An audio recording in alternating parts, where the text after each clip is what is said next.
Social science का देखा जाए क्वेश्चन, यूरोप में राष्ट्रवाद।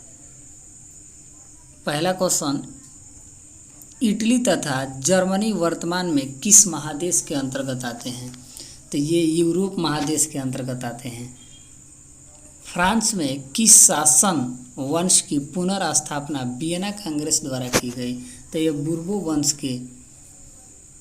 मेजनी का संबोधन किस संगठन से था? कार्बोनरी संगठन से। इटली एवं जर्मनी के एकीकरण के विरुद्ध निम्न में कौन था? तो इटली और एकीकरण के विरुद्ध ऑस्ट्रिया था। काउंट काबूर को विक्टर इमैनुअल ने किस पद पर नियुक्त किया गया था? इसका आंसर प्रधानमंत्री होगा। गैरीबाल्डी पेशे से क्या था? नाविक था। जर्मन राइन राज्य का निर्माण किसने किया था? तो जर्मन राइन राज्य का निर्माण नेपोलियन बोनापार्ट ने किया था। जालवेरिन कैसी संस्था थी? तो ये व्यापारियों की संस्था थी।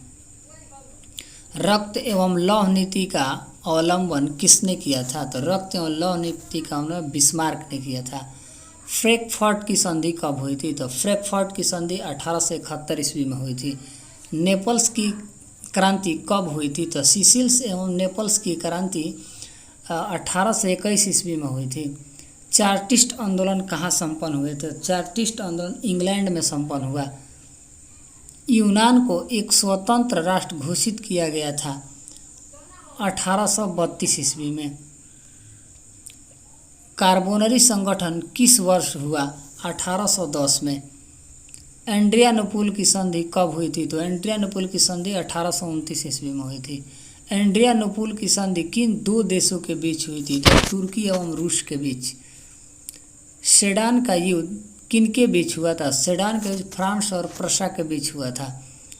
किस देश का हंगरी पर पूर्ण आधिपत्य था? इसका आंसर हो जाएगा ऑस्ट्रिया का। पोलैंड के विद्रोह को किसने कुचल दिया? तो पोलैंड के विद्रोह को रूस ने कुचल दिया। 1870 में फ्रांस और प्रशा के बीच युद्ध कहाँ हुआ था? सेडान में। यूरोप वासियों के लिए किस देश का साहित्य एवं ज्ञान विज्ञान प्रेरणा स्रोत रहा? यूनान का। युवा इटली संस्था का विकास किया गया, तो यंग इटली का विकास मेजनी ने किया। बिस्मार्क निम्न में से क्या था? तो बिस्मार्क कूटनीतिज्ञ था। सार्डिनिया पिडमाउंट का शासक कौन था? तो ये आंसर हो जाएगा इसका विक्टर इमैनुअल। यूनानी स्वतंत्रता संग्राम के दौरान कौन ब्रिटिश कवि शहीद हुए? तो इसका लॉर्ड बायरन। जालवेरिन की स्थापना किस राज्य ने की? तो जयप्रशा राज्य ने की। हंगरी की भाषा क्या थी? तो हंगरी की भाषा ये मैंग्यार था।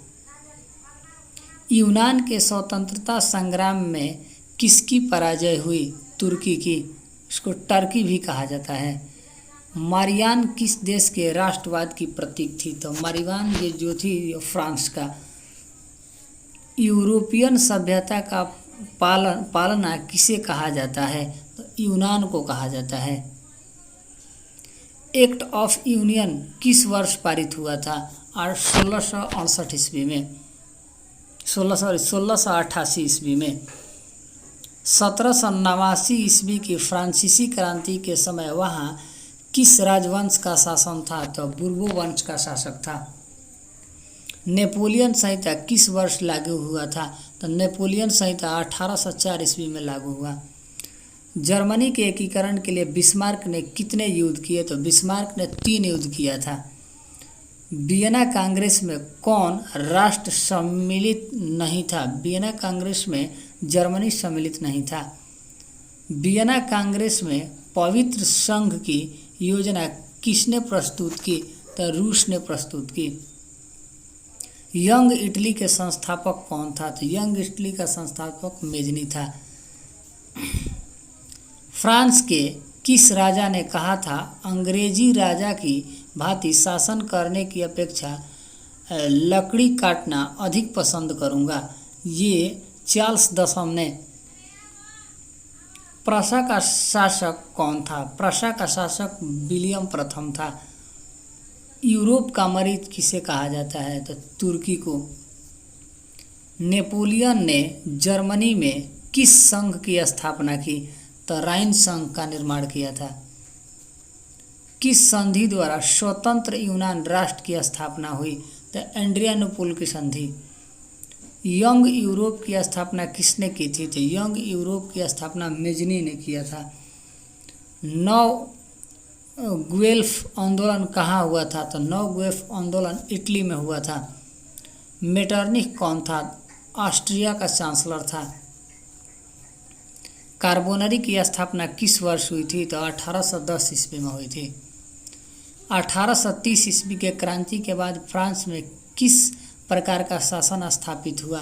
तो निरंकुश राजतंत्र। लाल कुर्ती का नामक संस्था का गठन किसने किया था? तो गैरीवाल्डी ने। राष्ट्रवाद की अवधारणा का जन्म किस घटना से माना जाता है? पुनर्जागरण। रक्त और लौह नीति किसने अपनाई थी? तो रक्त और लौह नीति बिस्मार्क ने अपनाई थी। किस युद्ध के बाद जर्मनी का एकीकरण पूरा हुआ? सेडान का युद्ध। किस संधि द्वारा जर्मनी का एकीकरण पूरा हुआ? फ्रैंकफर्ट की संधि।